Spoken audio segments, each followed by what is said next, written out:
let's go ahead and get it started, and I'll introduce our two panelists today. The first panelist is Kimberly Sharp. Kimberly is a senior consultant for consumer industries at Rizing. Prior to joining Rizing, it's really important for me to mention that Kimberly was on the customer practitioner side, where she actually led the enterprise data team at BJ's Wholesale Club. So we're really looking forward to tapping into Kimberly's practitioner knowledge, as well as the knowledge that she's gleaned from helping organizations all around the globe in their initiatives. Kimberly, it's tough because I'm a native New Yorker, and I know that you're a native Bostonian. I'll try not to hold that against you, I promise. But I know that you're a big Red Sox fan, and I'm a diehard Yankees fan. So it's great to have somebody else from the Northeast on with us today. And the other panelist is Martin Printz. Martin leads Utopia's retail and fashion practice. He's natively from Denmark, but now calls Colorado home, where he loves spending time with his couple of dogs, doing some woodworking, and enjoying everything about the state of Colorado. Kimberly, Martin, good morning. How are you guys today? Great. Happy to be here. Good to be here, Tom. Thank you. Terrific, terrific. Well, guys, the format today, as all of us know, is really the first 30 minutes focused on us engaging in a conversation. We're going to talk about the hottest topics right now, excuse me, how retail and fashion organizations are overcoming the challenges of COVID-19, how they can work to streamline their business processes, improve operations, control inventory levels more effectively, and push forward into the digital transformation. But let us go ahead and kind of jump right into it. I want to make sure that we have enough time for the final 30 minutes of today's session, where we will field questions from all those that are attending. So again, please do type your questions in now.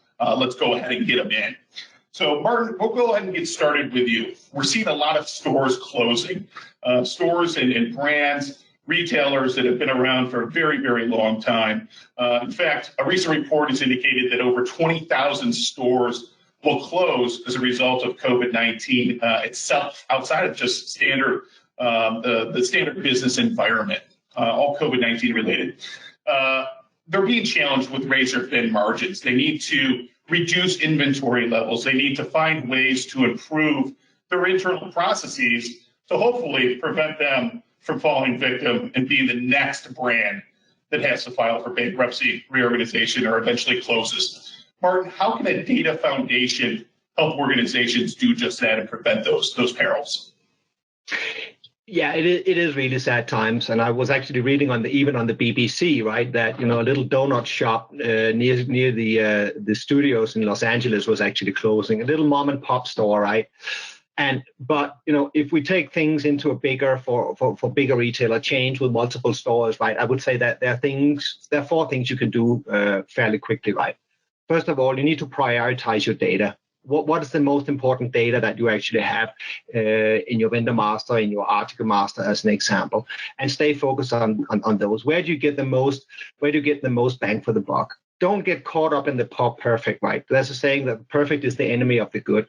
And you can spend a lot of time in creating a perfect, but then perhaps you don't have that time to do that, right? You may also have tier 2 and tier 3 data. And they can wait a bit longer. Focus on the priorities. Then they clean that data, clean that priority data that you identified, and keep it right and get it right. There may at the side also be other low-hanging fruits that are obvious. You can take those at the same time, but focus on the important stuff, as my manager will say. Then also, what we see is a lot of duplicates and inactive items. They take up space. They're dead weight. They take up space in stores. They take up space in DCs. It costs money to move those things around, right? Where you want to consolidate your items together, and then you have 2 or 3 pallets of something sitting there you're not really using anymore. So get rid of that. That's physical inventory associated with this as well, and actually counting stuff you don't use. And I think most important as well is that it clogs up your planning systems. It clogs up your analytic systems, right? Duplicates, if you have the same items 2 or 3 times, what is that going to do to your planning system as well? Machine learning is a hot topic these days. How do you actually get sense out of that if you feed it with nonsense data, right? And then once you've done that cleanup, stand up a governance system. And again, I would focus like the data, focus on the priorities, focus around those data you identified, and focus around the processes around them, right? You can always make the process more sophisticated, make more business rules, make more sophisticated workflows. But the thing is to get it up important, get a quick ROI, and see the benefits already now. Now, Martin, I know one thing that you talk a lot about is reducing inventory, reducing inventory levels, right? When items and articles, SKUs are stuck in inventory, possibly due to some of those duplicate records that you talk about so frequently, it really hinders an organization. It really chews up a lot of cash. How exactly can organizations help reduce inventory carrying levels and costs? I mean, it has to do, you do that and when you trust in your data, right? Among other things, you've got to have the technologies to do it, but you have to trust in your data. And if you can't do that, then you have that buffer margin to make sure that you don't run out of data. You really don't want stock outs. And, we're probably going to talk about that later with what that means for customer service and things like that. So in order to trust your data, when you trust your data, you can then start to minimize those levels of inventory, and you will also see the better ROI out of your analytics tools that you will actually see you can run more lean. Yeah, absolutely. And Kimberly, I know that you have some anecdotes to share around kind of safety stock and inventory levels. Can you perhaps elaborate a little bit on what Martin just shared? Yeah, sure. I think that channel management, right? Sales channel management is critically important right now. So let's take a step back and look at perspective. Yes, we have some of our partners in the retail space really struggling to reopen their locations and stay in business. But we've got other retailers who have really, it's a tale of two, right? A complete opposite scenario. So in recent calls with the CEOs of BJ's and Target, we're learning that customers are shifting their behavior, right? So the big barrier to entry for ordering online was really, are you going to be home to accept it, especially in fresh food, right? That barrier with the pandemic is over. So we've seen a real push into that e-com space. BJ's reported that they've tripled their online business, but they've seen an 8-fold increase in their delivery business.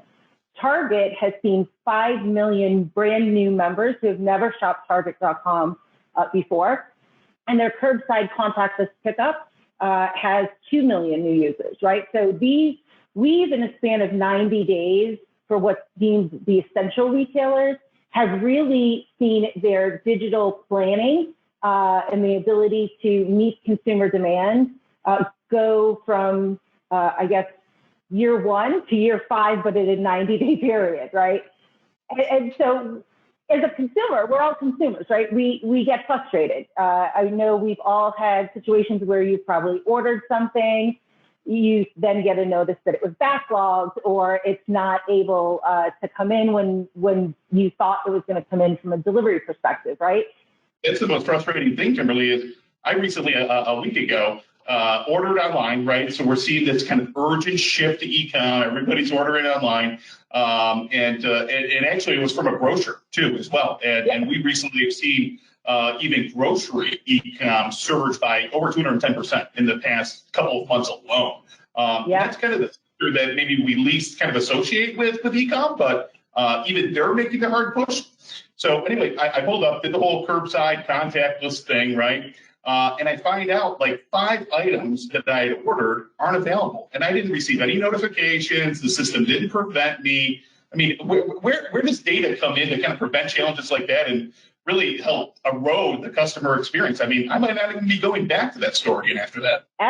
You're right. We now have multiple channels, right? So it's order online for shipping, traditionally, like we've seen, order online for delivery, order online for curbside pickup, or go into a store. And you have to balance the shopper experience in all of those different sales channels. So I can tell you at BJ's, the thing that we did when I was there and we launched our order online, pickup in store program was that we looked at the data that we had and we made determinations on presentation and safety stock that we wanted to preserve for the in-store shopping experience. and then set tolerances to that drove whether that would show available for those other channels, those other sales channels. And what I'll tell you is that it doesn't take a lot of heavy lifting in your data model. Your data model already contains this information along with transactional information, your inventory levels. If you're using SAP's car stack, then you're getting real-time data back flowing in from your POS. So what we did was leverage that data that we already had and build those tolerances, that algorithm on the front end application. That's a much quicker solution than going in the back end and trying to evaluate and update all your safety and presentation stocks there. So that was a quick win for us. No, Kimberly, like I know you're like a data guru, and I'm not. So what you just kind of explained, it seems so simple. It seems like kind of like a quick win for organizations. So I hope that, as we continue this push to e-com, that more organizations seize the opportunity to implement those really kind of quick, more simplistic. They're not paradigm shifts. They're not digital transformations. It's simple moves that help ensure the customer experience and maintain that customer loyalty. Absolutely. Can I give you another example? Do you have time? Yeah. All right. So here's another quick win. I think about item descriptions, right? That when you go into a store, you shop in a store, you can pick up the product, right? So I can pick up this tumbler and I can look at it, I can touch and feel it. The item description doesn't have a significant value in the in-store shopping experience. It has a significantly more impact on the customer experience online. It will drive the ability to search, the ability to filter down the options. So I always use the example of peanuts. So it's a simple example, but if you list on your website that you sell peanuts and don't give other information, your customers are really left having to hunt and pack and put information together in order to make a decision. The better job that we can do for our customers is to narrow their options and give them focus. So I would encourage people to implement a standard using the data they already have in their system. So at BJ's, we used to use a naming convention for all of our product descriptions. It was brand, product description, an abbreviated one, and then size. And so the example I give is if you say 10 ounces of peanuts, you don't know if it's single serve, if it's in a jar, you don't know if it's shelled, you don't know if it's sriracha or honey roasted, right? What's much more likely to delight your customers is if your descriptions online say Planters, honey roasted peanuts, 10 1-ounce single serve packages. It's now you give them all the information they need to make a quick decision. That's what I'm looking for, or I want to look more at that, or that's not what I need, and move on. And so I think that's another quick win where you can leverage data you already have. Yeah, absolutely. And kind of while we're on this e-com track right now, we're talking about quick wins. Martin, we'll go back to you. We've seen retail sales surge over 17.7% just in the month of May alone. It really smashed all the forecasts, all the expectations. I think it's in response to brick and mortar opening back up, the overall health of the economy, hopefully improving, consumer confidence picking back up again. But as we take a look at this, I want to go back to what you said previously about duplicates, about broken taxonomies.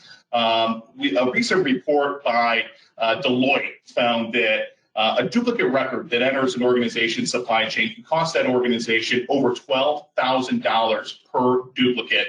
That's a lot of money when they stack up, and they tend to stack right up. Martin, where does data governance come into place to help prevent these duplicates and to help fix these broken taxonomies? I think once COVID is over, I think it makes people wake up to the realization that, we cannot just continue as normal, right? You'd realize that if you were lucky if you have a strong e-com. I mean, Amazon and online only were really flourishing. Brick and mortar was hurting. But what's the next thing going to be, right? It really just tells you that you have to play on different strings, right? You're going to have an omni-channel strategy. You're going to have a brick and mortar strategy. You may have what is the next shopping experience? You kind of have to play those strategies out towards each other, right? And that also means that you're gonna have your duplicates, but you also have to manage your channel data. Am I gonna be brick and mortar? Am I keeping that item on online as well? Do I discontinue online, only keep the brick and mortar? All these combinations you have to manage, right? So it's not only keeping the duplicates in check, but also making sure you have proper housekeeping around your different channels, right? But the way to do that is, and actually I would tie that back with Kimberly's answer before about the descriptions, right? I had a client where they said they had their own taxonomy. Every buyer had their own taxonomy, right? Hewlett Packard could be H Packard, HP, and so on and so forth, right? And somebody who needs to search for this couldn't find it, so they would create their own, right? And that's if you have a system that will where you configure what constitutes a duplicate check. If you get a warning to say, wait a minute, I already have a laser printer here, that prevents you for moving that forward. Or perhaps even if you are getting a mixed file from your supplier, right? Some of them are updates, some of them are creations. You can have a system actually identifies the duplicates and bring those over in two different tracks as you enrich the data internally, as you bring them on board, right? Supporting the golden record. But it's absolutely crucial that you keep those golden records in place, that you keep your channels clean so you don't have clutter in the system, and we start buying for online if we don't have an online presence anymore, as an example. Now, Martin, I know we have a lot of technologists that are attending here today, but we also have a lot of folks that are from the functional side, from the business side of the house. So maybe just go into a little bit more detail, just real brief description. What exactly is a golden record? I mean, it's golden, right? So it sounds important. Can you explain it to value? It doesn't come from James Bond movie, I can tell you that. It is really, or it's also known as the best record, right? So you make sure that if you have, for example, my mouse here, my corded mouse, outdated corded mouse, I only have one of those in my system, right? I make sure that, and if I get a new file from a supplier, for example, the system will automatically update to say, oh, wait a minute, I already got this mouse, so this must be an update as compared to creating a new item, and we start to have that clutter. That is the golden record. Very, very good.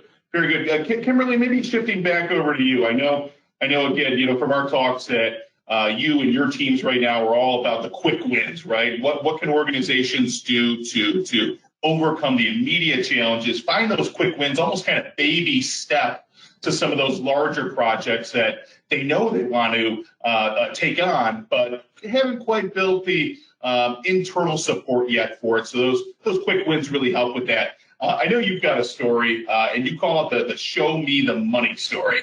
And to me, that gets me excited. So what do you mean when you say show me the money? Well, I'm chuckling because I recently shared this story and I teed it up with that tagline.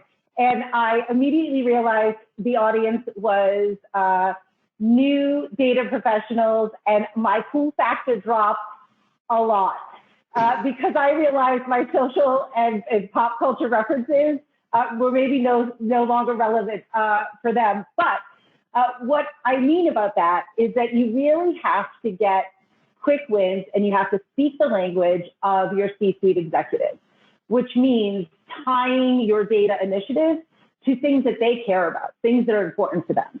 Here's something that's important to them: free cash flow, right? So improving the bottom line. On the flip side, if you can improve and drive revenue, one way to do that is by making sure we can introduce products more efficiently and faster. We call that shrinking the time to value timeline, right, or schedule. And so it's the show me the money story because as a former buyer and merchant for BJ's Wholesale Club, I had an understanding that we had a loose standard around payment terms. And the reason for that is as you're onboarding new suppliers, it's really important to continue to work. It's a blend of art and science, right? So the art of the deal is still very important. And that's one of those levers, payment terms, that you can pull in that negotiation. When I flipped into the data side and running our data team, what I saw was we had a standard, but it wasn't always followed. And there's going to be exceptions to every rule. But by pulling our payment terms and our contract end dates, we were able to identify a real opportunity to grab money and make our payment terms more favorable to us, the retailer. One thing I'll tell you is that many retailers have actually started putting payment terms as a lever to pull in measuring supplier performance.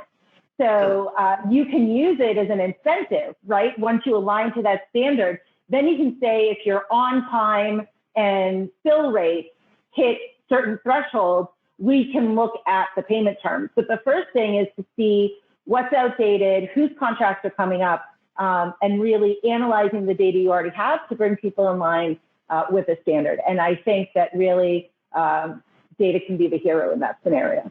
Show me the money. Show me the money. I love the line. I love this story. You're not dating yourself at all. It's a great story. Martin, taking a look, now you've developed a professional reputation as a subject matter expert in retail and fashion and in helping organizations, Fortune 100s, Global 2000s, propel their data transformation projects, move them forward and help them accelerate them. One thing that organizations are always wary of when they're going down that digital trans road is the scope creep, right? So both by terms of a budget as well as time. And quite frankly, in today's COVID-19 world, this post-COVID-19 era that we're moving into, organizations can't afford to waste money and they can't afford to waste time or headcount, resources. How does data governance, data quality help prevent against these scope challenges as organizations walk down those digital transformation roads or pathways? Tom, you're bringing me out of my comfort zone. Being Danish, I'm not comfortable with superlatives. I have to say that. Projects are really about three things. It's about technology, people, and processes, right? Technology is the easy one. Hundreds of thousands of implementations have done it before you, so why wouldn't it work for you, right? It leaves us with people and processes. And let me take you back a little bit when we did actually an ERP implementation for a shoe manufacturer up in Michigan, right? We did a retail implementation, and the president of retail was sitting in the KT meetings in the beginning, right? And users would say, oh, we can't do this, we can't do that. And she said, why not? Why can't you do this? And why can't you do that? And by the way, when the project is rolling, and if you are not sure about this, you knock on my door. The door is always open. We can discuss. We got 3 change requests. We went live in 6 months. I think that's the perfect example of how people and processes adjusted because the goods receipt is not a differentiator in the market, right? The other thing I would say is chop it up in smaller pieces, right? If you take the transformation to SAP S/4HANA as an example, right, from a previous non-in-memory service, you could actually take out a track, take out the data track from your implementation, right? And actually, I already stand that up today. Take a look at the data as we talked about earlier, get it under control, start with the priorities, and get your governance in place, get your data quality ready. When you're ready to do the transformation, you get 3 main benefits, right? You get already clean data to load into the system. The users will experience have a nice user experience moving into the new system.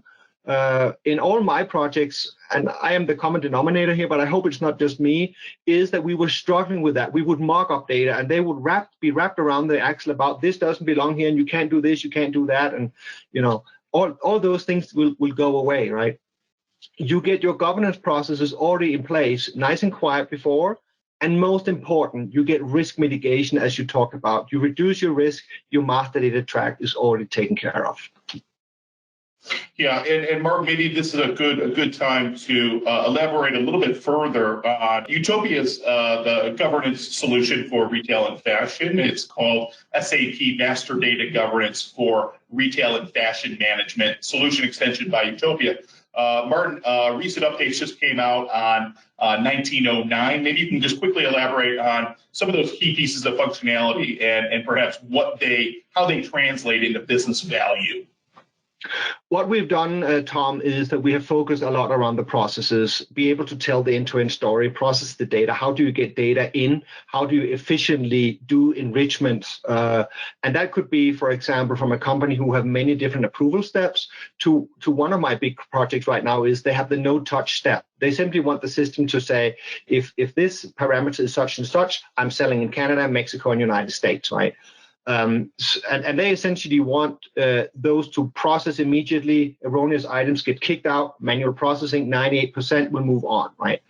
So it's about getting data in efficiently for the various sources, PLM systems, GS1, EDI, vendor portal, et cetera, and then how do you then push your data to the omnichannel we discussed earlier, to SAP S4, to other third-party systems, to make sure that you have that process flow from end to end is something to really support in 1909. And that's when we get into, we talked about the golden record before, that is also being supported, quality measures that allows you to, actually the business to create their own business rules to check if this is a fashion item, brand needs to be filled out. We talked about brand before, could be an example of that. The golden record, not to be confused with the golden tickets, right? Kimberly, I want to transition back over to you. It's a topic that both you and I, we're both particularly passionate about, and that's all things building the business case for data projects and really kind of translating data excellence into the value as a strategic enabler for the organization. I know that you've got a line that's called Get Comfortable. Can you tell us a little bit more about what that means? Yeah, sure. Thanks for asking. So what I've learned, probably the single biggest lesson, is you have to get comfortable with the uncomfortable. And I mainly see that in existing silos that, in most organizations between the business and IT. We've got to blur the lines. Data sits squarely in the middle, and you don't have operational excellence without data excellence. And in order for that to happen, your business users and your IT counterparts really have to work together to have, like Martin said, a business-led, right? When you think about rules and standards, our IT folks don't make up those rules and standards, right? We have to enforce those rules and standards, but they come from the business. So let me share what I think are a few tips to get started if you're starting on your journey. The first thing I will always tell somebody is you've got to know your numbers. And you've got to be able to rattle them off. Let me give you two to start your collection of benchmarks. The first one is that untouched and unmanaged data degrades at a rate of between 5 and 7% a month. And you might say, okay, well, what does that mean? What I can tell you is that degrading of data really translates into financial impact for your company. And again, we want to talk the language of our executives. Gartner estimates that financial impact for U.S. companies is annually is $15 million. So you can imagine in the backdrop of the pandemic, what our retail companies could do with $15 million. I mean, that's a lot of money, right? That's a project, a really big project. I don't suggest that you start with really big projects, though. I suggest that you start small. And so I've got my first one is plan your work and work your plan. The days of building a strategy 3 and 5 years out, you can still do that, but that has to be very aspirational. You need to focus more narrowly and on a shorter time horizon. And so a strategy will give you clarity of mission right now in these uncertain times. The second thing is, and Martin talked about it, is identifying critical data, right? Only the top 20%, even 15, I'd probably say, of your data elements are truly critical for your business processes. The other information is value add and is certainly required for the processes, but your critical data is a small set of data, and that's where we suggest you start.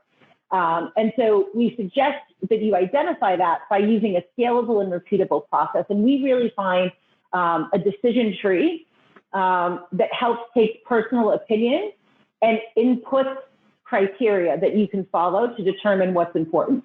Here's the 4 questions that you should ask yourself. What am I governing? How am I governing it? Where am I governing it? And who is governing it? And by governing, I mean, who's the owner? Who's the one that has the accountability if the data isn't right, right? And that's typically a business person.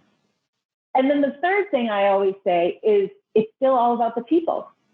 We may be data experts, our data stewards, but we have to have collaboration with our business partners. We need to understand how data is used in our business processes, and we have to speak their language. So I went through that pretty quickly because I know we want to get through some questions. Let me offer to those of you attending today that I've just written an extensive blog piece on how to start your data journey and go into much more detail that can help give you some tactical tips. So you can go to rising.com to get that blog or reach out to me on LinkedIn. I'm always excited to connect with new data leaders and data stewards. So I'm happy to also share it through that avenue. That's awesome, Kimberly. I certainly would encourage all of our attendees, go out, take a look at that blog article. Kimberly is one of the brightest minds in the space, so please do give that a quick read. Kimberly, one thing that you mentioned is kind of that schism that almost exists between the business and the IT or the tech side. And Martin, I know one item that you're particularly passionate about, and that is almost transferring the power back into the hands of the business side and the business users. Perhaps you can elaborate a little bit more on that.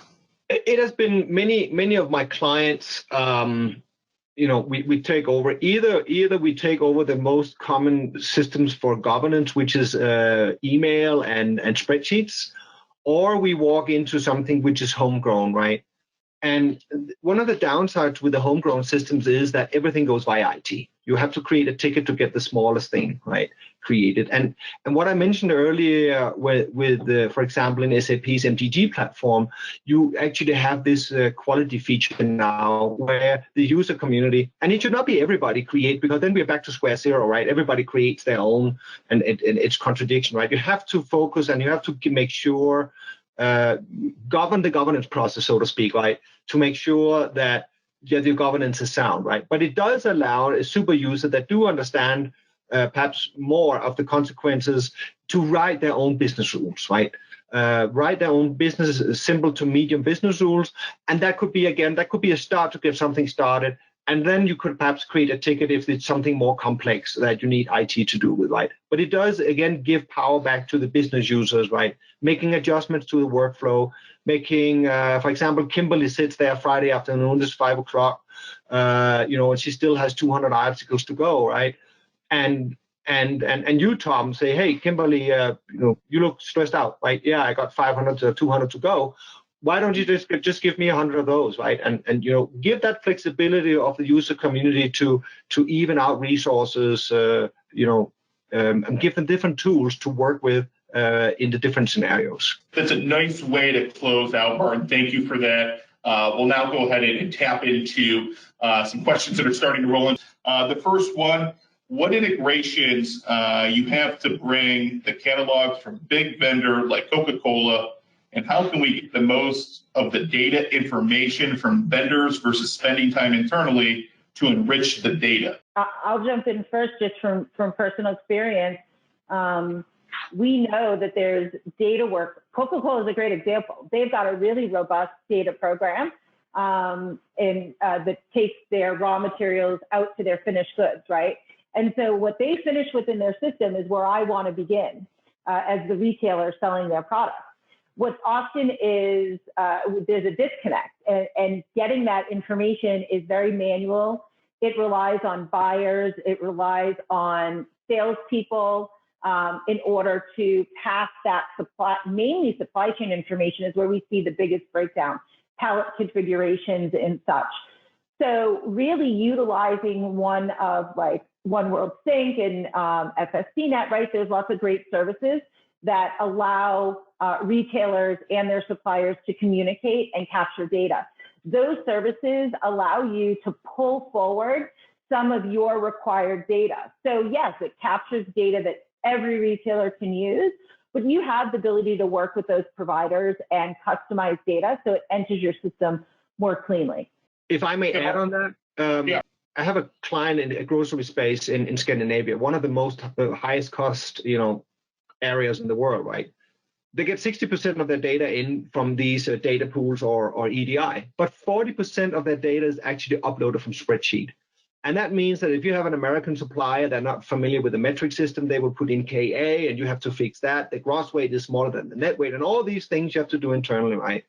It's all about taking that data from your supplier, have the supplier do some of that work and go through all these tedious little annoying things that you as a buyer, did he mean kg or did he mean something different, right? You have to bring that back, while a supplier immediately can fix that, take a drop down, oh, it should be kg and so forth, right?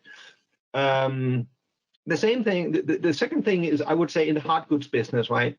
Many of these formats like data pools I talked about earlier are really, a lot of them are designed around the grocery business. There are now some extensions. So if you import, for example, the electric screwdriver or a drill, right, power drill, and you want, for example, a torque curve. What is the rounds per minute in the different gears? How much twist does it have in the different gears, right? That may not be part of the standard. You could again have as Kimberly said, you could have that as specific data, again using, for example, a vendor portal where the supplier would log in, provide the delta of the data, and minimize the data you have to, and enrichment you have to do internally. Excellent, excellent. Next question rolling in. How does data quality improve overall processes, and can it enable faster product introductions and supplier onboarding? Short answer, yes. Yes, I agree. Yes. Yeah. An easy one. That was a no-brainer. We're done. No, but in all honesty, what a tool like your MDG solution does is allow us as data workers to evaluate the information, to learn what we can default, what additional information we can derive based on the way we sequence how we request data. And that really allows and takes out of, I would say it takes time out of the process because you're asking for less data, right? So if you know, every time I select a particular merchandise category and article type, we can then narrow down and default a lot more information based on previous selections. So we get smarter as we go. The other thing that you can do is you can have parallel work streams, right? Your solution is great with this. If you need the data to be evaluated by people in finance, people in merchandising, people in supply chain, they can all be doing their work and evaluation in parallel to each other. And then it comes back together for a final check before it's activated and pushed to, say, your S/4HANA system. So I think that there's a lot of benefits here in evaluating and understanding the business that the data is supporting. So for sure, that's what I call increasing time to value. And that's really around better and more efficient product introductions, but it also plays to the vendor master as well, right? And supplier data also. Yeah, absolutely. Yeah, Martin, maybe over to you to elaborate a little bit more on vendor master and vendor portal. Yeah, it's one of the things that really been talking to clients. It's really a white space where there's a great need for this, right? I mean, you see a lot of suppliers that are not the big guys or the big kahunas, if you like, with with all these different formats that they really support, right? You may have a little local grocer, local producer of produce. You may have like a sports jerseys here in America with all our different high schools and college teams, right? they may not be into all these portals, right? And that's where a vendor portal actually comes in quite handy. And you would be able to, for example, have different templates if you are a meat or a produce supplier versus if you're supplying, for example, Christmas trees for the holidays, as an example, right? You may not have an organic certificate for the Christmas tree or the patio furniture, as an example, right? So it actually it does help a lot, and it's all about getting the data from the supplier easy in, so you don't have to key that in, and you can concentrate on what's specific for your company for that specific product. Excellent. Kimberly, Martin, it appears as if we probably have somebody from sales and marketing that's joined us here today. So it's great to have them as part of the broadcast as well. This is not just about technologists. Their question is, what role does personalization in marketing, promotions, and online product recommendations play in the realm of data? And how can data support this? And I think this is actually a great question to ask. I mean, if we take a look at trends in retail right now, we're talking about all things convenience, all things personalization. So how can data help support that? Actually, it is. It's actually it's all about execution, right? It's all about do you trust your data? We had that discussion before. Can you trust your data? And come back to that execution that both you and Kimberly had on your user experience, right? Where they did not really deliver what they promised. It may not have been in that store that they're supposed to pull from, right? And it got delayed. So it is really the foundational work. I mean, when we go to conferences, we have all these neighbors and they have all these flashy systems. You scan a picture and it comes alive, right? And we sit here with our data booth. It may not look very interesting, but it is the foundation of all these things to work, right? So if you, and I'm sure Kimberly can elaborate on that, if you sit there on your cereal and cereal box and you take a picture of it, or you scan the picture, right, and it comes alive and nothing happens, that's your data that failed. That it could be your data that actually failed in this case, and nothing came up, and you're left there with a bad taste in your mouth. And we talked about that. You may not come back. Yeah, absolutely. So Tom, to your point, we're seeing a lot more focus on personalization of recommendations. I mean, from Netflix to Amazon to dating apps. If you bought this, you might also like this. Right. I mean, everywhere we look, there's recommendations. So personalization isn't just about a marketing vehicle, right? It's now about giving a total experience. You bought this, you might like this. It's also about, you bought this, I think it's time you may need more based on usage. So all of these things are possible through data and connecting the dots. So Martin talks about a golden record, and we talk about the shopper, like a shopper 360, right?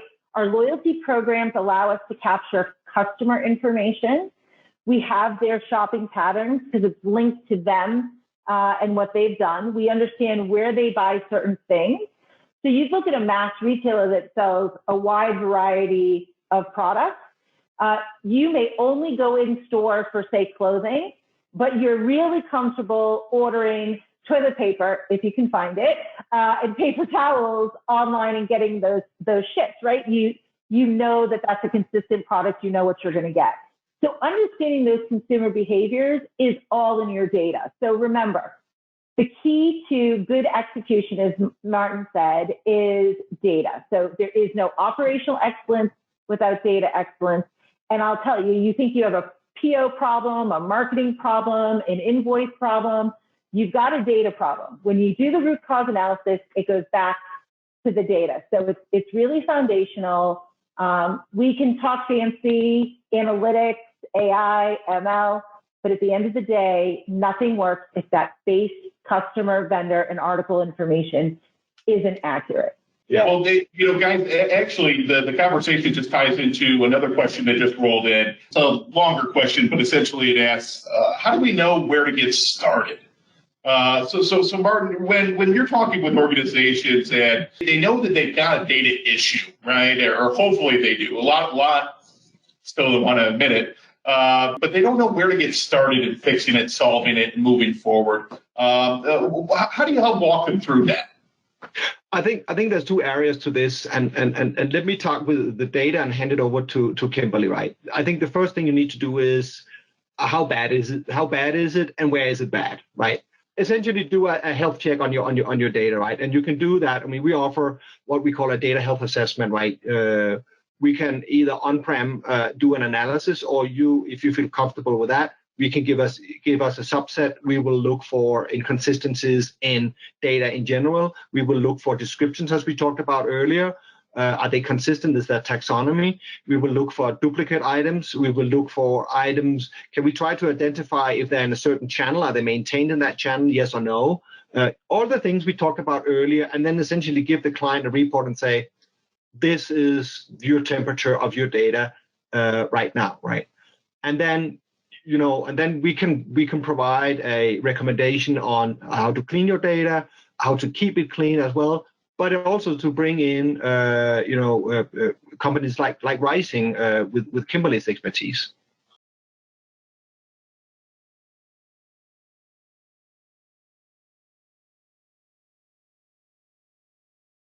And Kimberly, you raised the notion of keeping the data lean, right? And that's kind of a way to kind of get started and understand and focus on kind of what's most important. What do you mean when you say keep data lean? Yeah, great question. So I can pivot directly for Martin. So that assessment is a bottom-up assessment, right? It's telling you what you have, what you're missing, and maybe what you should get rid of, right? Because what I know is that when data is being actively used and managed, our cost to maintain that data is fairly low, right? So your cost curve in data, it peaks at the beginning to get the data in the system, but then it chugs along and your total cost of ownership of that data starts on a downward curve. When it becomes unusable, when it's old and outdated, your cost now goes up because it's eating valuable technology resources, right? It can impede performance, et cetera. So that's a very bottom-up analysis.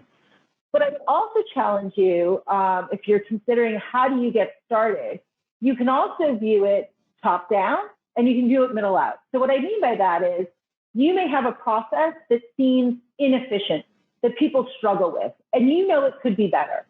You can work from the middle out to identify the steps in the process where data comes into place and where a new rule or standard might be helpful in driving efficiencies in that process.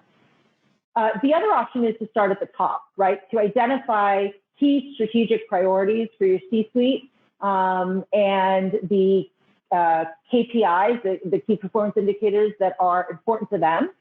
And you can do the data lineage to understand what data feeds those metrics to understand if there's room for improvement there. So you really can attack data from all of those three angles and really, I keep saying it, but keep it small, keep it defined, measure it, decide your measures of success before you start, and that will help you gain traction to grow your data program and really sustain it with the executive support and the budget that we often find so hard to get done. Yeah, absolutely. And again, avoiding that scope creep too, right? Of time, resources, and money in terms of projects. We've kind of been focused on the here and now, which is great, right? Helping folks get these quick wins, propel them forward. Now we'll go ahead and fast forward because the next question is all about technologies of the future. And the attendee asks, how can machine learning technologies be applied to data initiatives and data quality? Oh, great question. I guess I'll start just in my mind. I go back to the ability to default and derive more data, to really leverage your reference articles, to strip out manual work. So 50% of knowledge workers spend 50% of their time validating, filling in missing information. We want to give them back the time to do their job, right? To focus on the insights that data provides and not the data itself. We want to increase the trust. So we can leverage machine learning to start to automate a lot of the data work that's been, frankly, I mean, it's not rocket science, but it's tedious. And we can really make our resources much more like jazzed up about going to work because they're focusing on the fun stuff.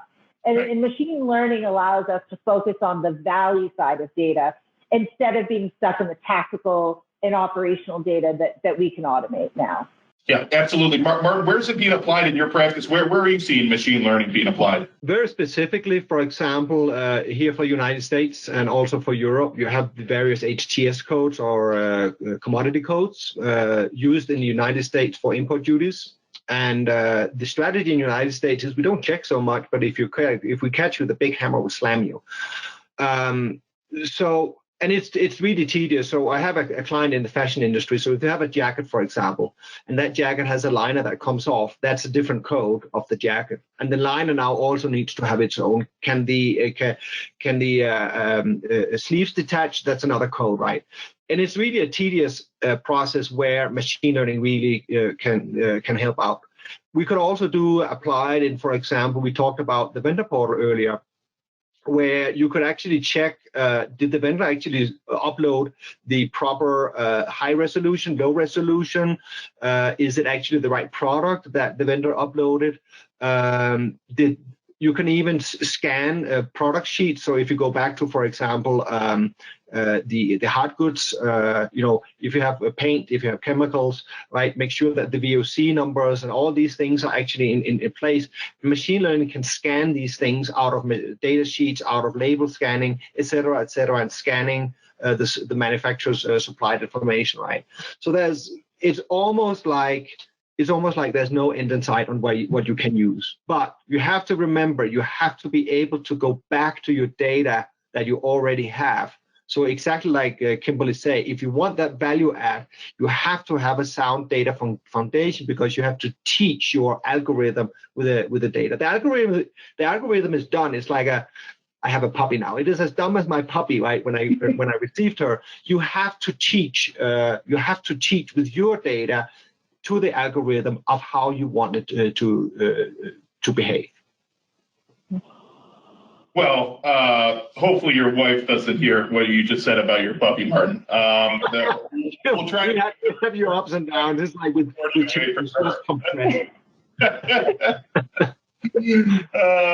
guys, to close out here, one final kind of one-liner. I'm a big one-liner guy. If you see me in my off time, I'm a movie one-liner. But here's a data one-liner for you. No data is better than bad data. Can we elaborate on that a little bit? Yeah, I think we've talked about a lot of the problems that exist when you have bad data. And so it goes back to a basic tenet. This is the foundation on which your business runs. Yes, we're in the business of retail, but we're data and technologists now. And that's required. It's no longer a given. So I often say that master data is like a utility. You just expect it to work until it doesn't. And so that's my thought process around the fact that I'd rather have no data and start from scratch than have to fix incorrect data. It's a much harder thing and much more expensive. A slightly different angle on that, and I fully agree, Kimberly, is actually in my standard deck when I go to customers, I actually talk about how the business has been removed from data, right? Back in the day, when we were cool, Kimberly, I mean, you had a feel for your data, right? With planning tools, analytics tools, machine learning, RFID, you get away from your data, right? And take that into account with the slide that you talked about, where the data is sliding 5%. You might not notice until it's really bad, right? And number one, your data is bad. Number two is that you have simply your ROI and all these expensive investments really did not pay off for a long time because your data was sliding, right? And now try to get that data corrected. You can call Utopia, and for a small fee, will help you get back on track. But you really should keep your data clean and keep an eye on your data. Keep that foundation that makes all the other systems work, machine learning, planning, analytics, and so forth, which we talked about earlier. It's really key. Well, with that, Martin Printz, Retail and Fashion Practice Lead at Utopia, Kimberly Sharp, Senior Consultant for Consumer Industries at Rizing. Guys, I'm going to tell you, it's been a great morning. I've really enjoyed spending the morning with you and having today's dialogue. Thanks again for joining today. Thanks for having us. My pleasure. And thank you to all of our attendees for joining today as well. We want to remind you, mark your calendars for the next Utopia Live on July 16th, where Utopia will be featuring our brand new partnership with Hexagon. Until then, we wish all of our attendees continued health and well-being. We look forward to seeing you on the next Utopia Live.